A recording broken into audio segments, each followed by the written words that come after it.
Topic 1858 से 1905 तक British India में नेशनलिस्ट ऑर्गेनाइजेशंस का राइज कैसे हुआ और उन्होंने फ्रीडम मूवमेंट को कैसे शेप किया।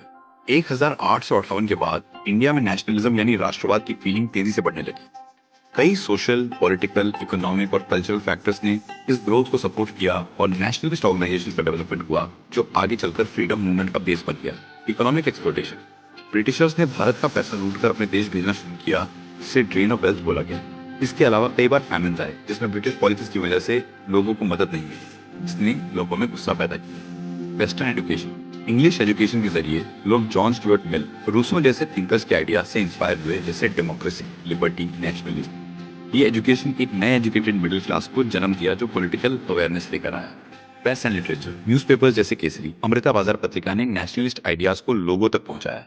लोग समझने लगे कि ब्रिटिश रूल उनका भला नहीं कर रहा। Social and religious reform movements. Raja Ram Mohan Roy, Swami Vivekananda जैसे रिफॉर्मर्स ने लोगों में सोशल यूनिटी और सेल्फ रिस्पेक्ट जगाया। उन्होंने कॉलोनियल रूल को चैलेंज करने की सोच को बूस्ट किया।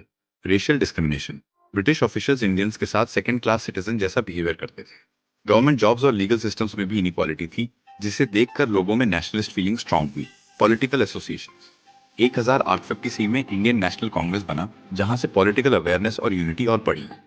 ये प्लेटफॉर्म आगे चलकर फ्रीडम मूवमेंट का बेस बना। International movements. French revolution, American revolution जैसे एग्जाम्पल्स ने इंडियंस को दिखाया कि कॉलोनियल रूल के खिलाफ लड़ा जा सकता है। उन्होंने भी आज़ादी का सपना देखना शुरू किया। ब्रिटिश पॉलिसीज जैसे इल्बर्ट बिल कंट्रोवर्सी 1883, जिसमें इंडियंस को ब्रिटिश क्रिमिनल्स पर ट्रायल करने का राइट देने की कोशिश हुई थी, लेकिन ब्रिटिश पब्लिक के ऑपोजिशन के बाद वापस ले लिया गया। इसने इंडियंस को बताया कि उनका प्लेस लोअर ही माना जाता है। इन सभी फैक्टर्स ने इंडियंस में एक पॉलिटिकल अवेयरनेस जगाई और यूनिटी डेवलप की। नेशनलिस्ट ऑर्गेनाइजेशंस ने लोगों को एक प्लेटफॉर्म दिया जहां से ऑर्गेनाइज्ड फ्रीडम स्ट्रगल की शुरुआत हुई, जो 20वीं सेंचुरी में पूरी तरह से आज़ादी की लड़ाई बन गई।